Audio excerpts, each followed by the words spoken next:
Okay, that one's a spoiler. I don't know where I got the name Sage from. Paradise Rot. Another shiny cover. Super shiny cover. And this one doesn't really say much on the back. So, like, I found Pop and the Stepward.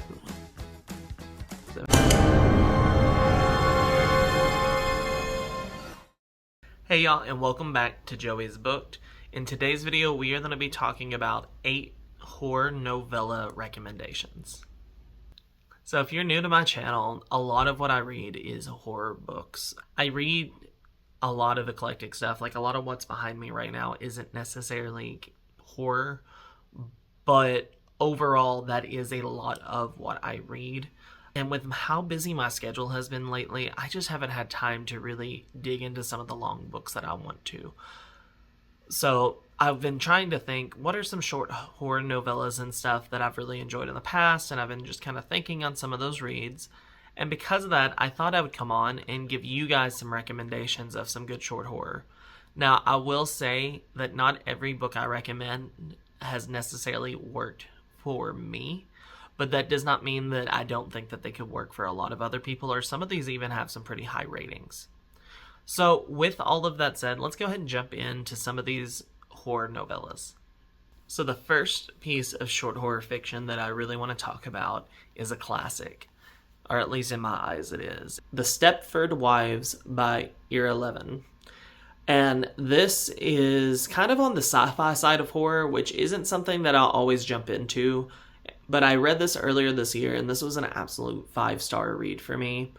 I didn't think it was going to be as much of something I would love, but it is just really weird and out there, and it has influenced so much horror now that I love that I couldn't wait to go back into it.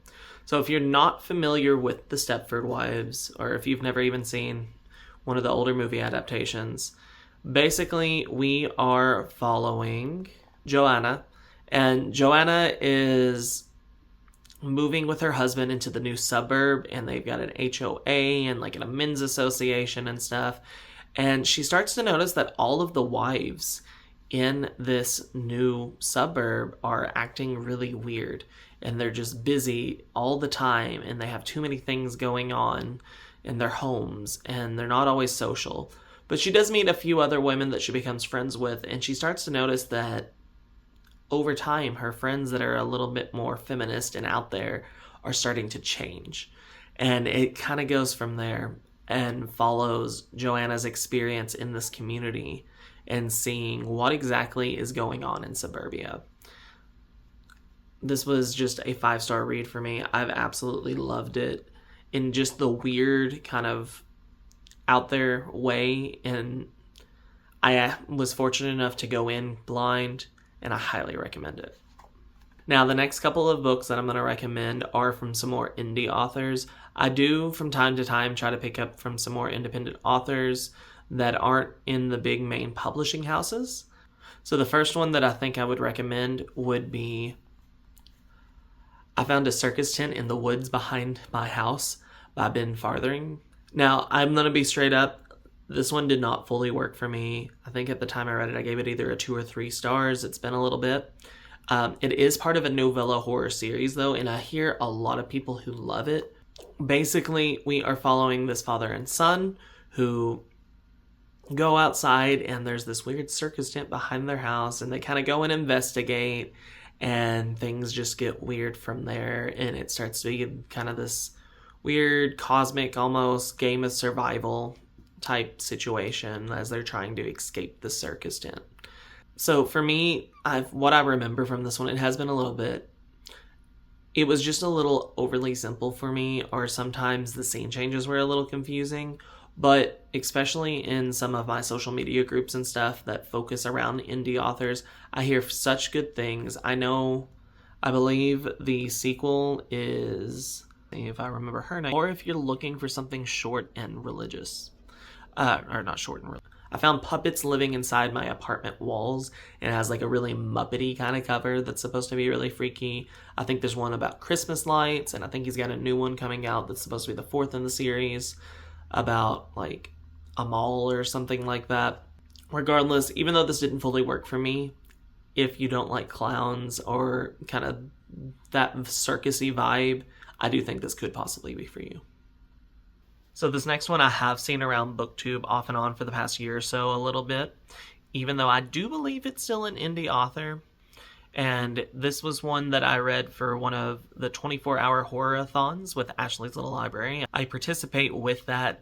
It's about every other month that she hosts it, and if you've seen some of my past wrap-ups where I've talked about books we've read with her. And usually I either really, really love the books or I'm not a huge fan. And this one was one that was just a full 5 stars for me and probably one of my favorite reads, even though I think she didn't like it very much herself. And that would be To Be Devoured by Sarah Tatlinger. Now, this is a little bit more on the extreme side of horror, and extreme horror isn't something I usually love a lot, but there was something about this one that just really got me, and I think it's because it was really gross. But in this, we are following a woman who basically is in a relationship with a girlfriend. They're living together, I think. And she starts to get this obsession with the idea of being carrion, or just eating dead animals and dead meat and stuff like that. She's obsessed with the vultures and the buzzards and all of that kind of stuff. And she just wants to become a carrion bird. And it gets gross. It gets weird. There is one scene in here I vividly remember just really, really grossing me out. More than anything I think I've ever actually read in a book. But regardless, there were some really interesting themes that came up through this, and it was just a descent into madness. And if you've been around long enough now on here, or if I've been around long enough to talk about it, I love a good descent into madness. So I would highly recommend you check this out. Another 24-hour horror-thon read from Ashley's Little Library was This Is Where We Talk Things Out by Caitlin Marceau. And I believe I'm saying her name right, so I apologize. And I believe Caitlin is now the one of the top people in Darklit Press, which is a indie publishing company. And I've read a couple of different things that I've really enjoyed. In this, we're following Miller, and she is going off into this cabin to spend the weekend with her mother, who she has a very, very negative relationship with. Miller is in a sapphic relationship, and her family has always kind of been weird with it, but her dad has died, and she's going to kind of try to make amends and just appease her mom to get her off her back. And when she shows up to this cabin, she finds out that something weird has been going on, and it essentially just looks completely like her childhood home. So then she's up in the snowy cabin with her mom, and it's just her trying to figure out what exactly is going on. This was another wild ride. I will say, I think I only gave this maybe a 3 or 4 stars. I think it may have been up to a 4. I don't know. It was somewhere in there. I do remember really, really enjoying it. I just didn't want it to end. It wasn't long enough for me. I could have used a whole novel about these particular characters. So it wasn't that it was bad at all. It was just a little predictable and just not enough. Also, if you have the physical copy, just as an example, there is lots of artwork in here. This isn't necessarily the greatest piece of art in the book, but I was trying to find something that wasn't spoilerly. If you like another good unhinged or toxic family relationships kind of story, would highly recommend this one. Another novella that also had a lot of great artwork mixed in would be Cycle of the Werewolf by Stephen King. If you've seen my vlog over this book, you'll know I did not love this. It did not really work. It was too simplistic for me. But I know it's another one that works for a lot of people, and it also has a lot of that great artwork in it. I know this one was illustrated by Bernie Wrightson. So throughout the book, there's lots of artwork. And in this, we are basically following this town as they are dealing with this situation that appears like it could be a werewolf terrorizing the town over the course of a year. And For me, it was really simple, but I hear a lot of people really love this one. But if you just want like a fun, quick read, I can see it working for that. But having read so much King, I just wanted a little more from it, but I would recommend it out. Now, on this next one, I'm going to cheat a little bit because I don't have the novella version of this story, and it's not available anymore. It's out of print. The author has since re-released it as part of a collection, and it is the title story, and that's going to be Things Have Gotten Worse Since They Last Spoke by Eric LaRocca. Now, Eric LaRocca has become a all-time favorite author for me, and I think he works the best in short stories or short novellas. We're not going to talk about Everything the Darkness Eats. That was its own thing. But in Things Have Gotten Worse Since We Last Spoke, we are following two women, and one of them is selling an apple peeler on like Craigslist or something, and then they connect. And they start to develop a very toxic relationship from there. And this gets weird and unhinged, and it's really crazy. And it was another 5-star for me. I absolutely love this. It was my introduction to Eric LaRocca, and I still think it is one of my favorite things. It is in mixed media, which was, at the time, a little bit of a new concept for me since I've read a good couple of things in mixed media, but this one is fully in like emails and messages. And it's just very unhinged, and I love this book dearly. It's probably my favorite on this entire list. And if you have not read this, and you have not experienced the madness that is in Eric LaRocca, I highly recommend you check this out. A more recent read for me would be Paradise Rot by Jenny Haval. I read this recently in a video where me and my friend Tabitha went on our McKay's 24-hour road trip. And this is translated from Norwegian.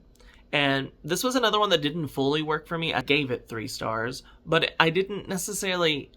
The parts that I disliked weren't because it was bad. It was because it went a little over my head. And I think this may be one of the lower rated books on this list. But in this, we are following a young girl, Jo. And Jo is in the UK, I believe, for university, even though she is originally from Norway. And she is looking for a roommate, and she moves in with this girl. And it's a very weird living situation. They are in this house that used to be like a factory or something, and like the walls are paper thin so you can hear everything people do. It's very gross and about rot, and there were some weird other almost religious themes that came up that I didn't fully understand. I think the writing in it I remember liking a good bit. It was a pretty easy read. It was just understanding fully thematically and the symbolism in it didn't fully click. However, I do think I would recommend this out if you like something really gross, or you kind of want to kind of just feel unnerved, and if you're looking for something short and translated. So I always want to try to shout out translated works when I can, so I would still recommend checking this one out. And the final book on this is one that I read more recently, and even though I really, really disliked this book, I know there's a lot of people who really enjoy it, and I can see how others would really enjoy it. And that would be What Moves the Dead by T. Kingfisher. So T. Kingfisher is not necessarily a favorite author of mine. I've read 2 or 3 of her works now, especially in novellas, in different genres, and she's just not a favorite author. But in What Moves the Dead, we are getting a retelling of The Fall of the House of Usher by Edgar Allan Poe, which was part of the reason that I originally wanted to pick it up. Also, it has the most gorgeous end papers that I will talk about anytime I mention this book until I've unhauled it finally. It's really just following the man. He's gone to go check in on either a friend or a sibling, I don't even remember at this point, but he's gone to go check in on her, and she's really, really sick, and there's this stuff, and then he starts talking to this lady who is like a mycologist or a fungi professor, or studies it at least, and there's just this weird stuff going on. There's stuff with mushrooms, there's stuff with these weird rabbits. I mean, it's all on the cover, so it's not like it's spoiling anything. And it just kind of follows the Fall of the House of Usher vibes. Gothic doesn't always work for me, and I think that was my biggest issue with this. If you're looking for something with Gothic vibes, then I think you could possibly enjoy it. For me, I think I was just too familiar with the source material. I don't think it changed enough for me. But I would recommend this out, or at least say give it a try if you've never read from this author before. And with that, those are 8 horror novellas that I would recommend out if you're looking for a short read. So thank you so much if you've made it to the end of this video. If you would like, please be sure to like or subscribe so that you can see more content like this from me. And if you have any horror novellas recommendations, let me know. If you don't have any and you want to leave something down below in the comments, let's leave a clown emoji for I found a circus tent in the woods behind my house. Let's get a little indie love out there and give a clown emoji for them. Thank you again so much for checking out this video. Sorry for this really weird lighting change that's happening. The sun is not working with me today. But I will see you in the next one. Bye.